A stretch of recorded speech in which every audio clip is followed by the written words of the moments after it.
আসসালামু আলাইকুম। কেমন আছেন সবাই? আশা করি আল্লাহর রহমতে সবাই ভালো আছেন, সুস্থ আছেন। আলহামদুলিল্লাহ, আল্লাহর রহমতে আমিও ভালো আছি। তো রাতের বেলায় আপনাদের ভাইয়া মাছ নিয়ে আসছে। তো মাছগুলো আমি ধুয়ে পরিষ্কার করে পলি করে রেখে দিচ্ছি ফ্রিজে। তো এখানে কিন্তু আপনাদের ভাইয়া রুই মাছ নিয়ে আসছিল। তো এটা ছিল আমার পরের দিনের ভিডিও। রান্না করতে করতে আমার চুলা যে কখন বন্ধ হয়ে গিয়েছে আমি বুঝতেই পারিনি। পরে দেখি আমার চুলা বন্ধ। তো তাড়াতাড়ি করে আবার বোতলটা চেঞ্জ করে নিচ্ছি। তো এই মাসে আমার সিলিন্ডারের বোতলটা 1 মাস 15 দিন গিয়েছে, আলহামদুলিল্লাহ অনেক দিনে গিয়েছে। তো এই তো এখন কিন্তু আমি নতুন আরও একটি বোতল লাগিয়ে নেব। তো আমি কিন্তু বোতলটা পরিষ্কার করে নিয়েছি, অনেক ময়লা ছিল। তো এই তো আগের বোতলটি খুলে রেখেছি। তো এটা এক সাইড করে রাখছি। আপনাদের ভাইয়া আসলে কিন্তু এটা আবার নিয়ে যাবে, আরও নতুন একটা বোতল নিয়ে আসবে।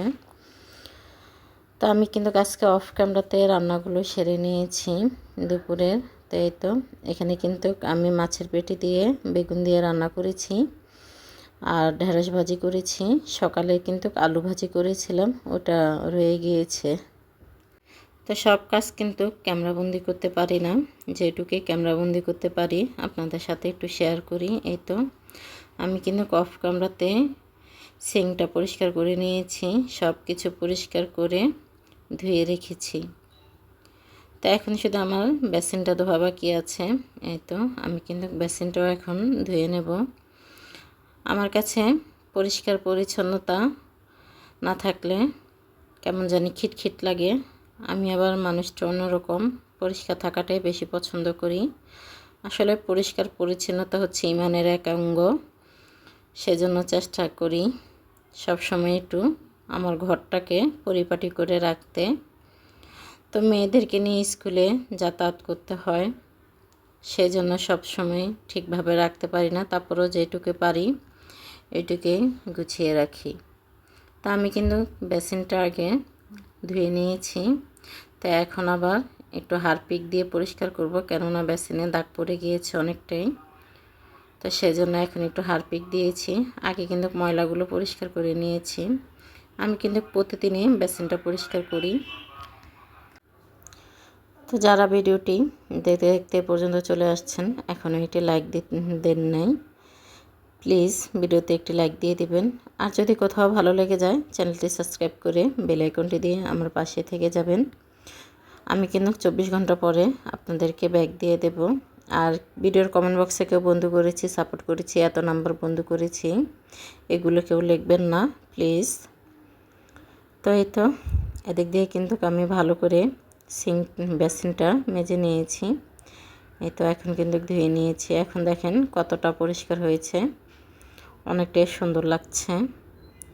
তা আমি কিন্তু ঘরে বসে, আমি না, আমার শাশুড়ি মা কিন্তু ঘরে বসে ইনকাম করে, বাইরে যেতে হয় না।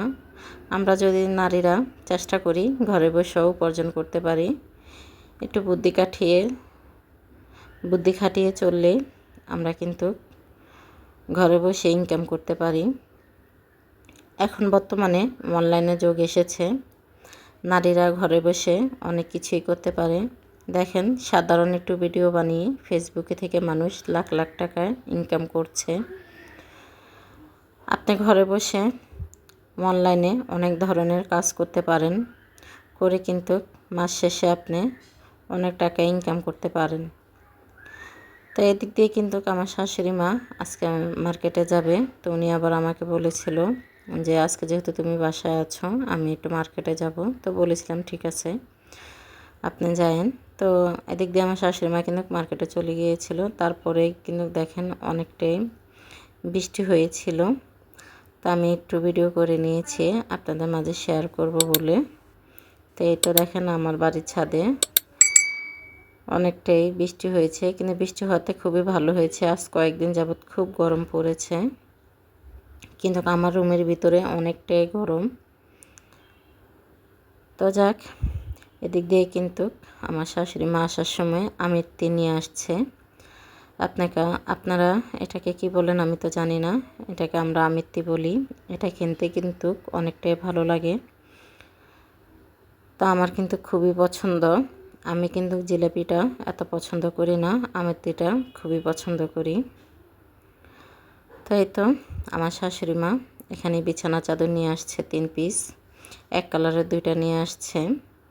তো এখানে কিছু বাটিকের 3 পিসও নিয়ে আসছে উনি।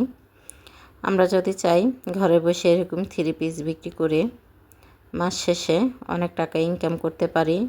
সেলাই কাজ শিখে ধরেন আপনি 3 পিসও বিক্রি করলেন, ওয়ার্ডারি কাজগুলো করলেন, তাহলে কিন্তু আপনি মাস শেষে দেখা যাবে 15 থেকে 20,000 টাকা ইনকাম করতে পারবেন। তো আসলে আমরা নারীরা কিন্তু চেষ্টা করলে সবই পারি।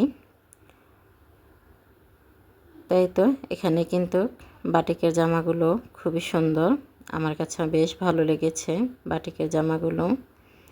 তো আমাকে বলেছিল তুমি এখান থেকে একটা রাখো। তো এখন আমি আপাতত রাখবো না, কেননা আমার এখন প্রয়োজন নেই, আমার আছে। আমি কিন্তু খুব বেশি একটা কেনাকাটা করি না, যখন প্রয়োজন তখনই আমি কেনাকাটাটা করি, তার বাহিরে করি না। তো যখন আমার প্রয়োজন হবে তখন আমি নেব, এখন আমি নেব না, এখন এগুলো বিক্রি করে দেব।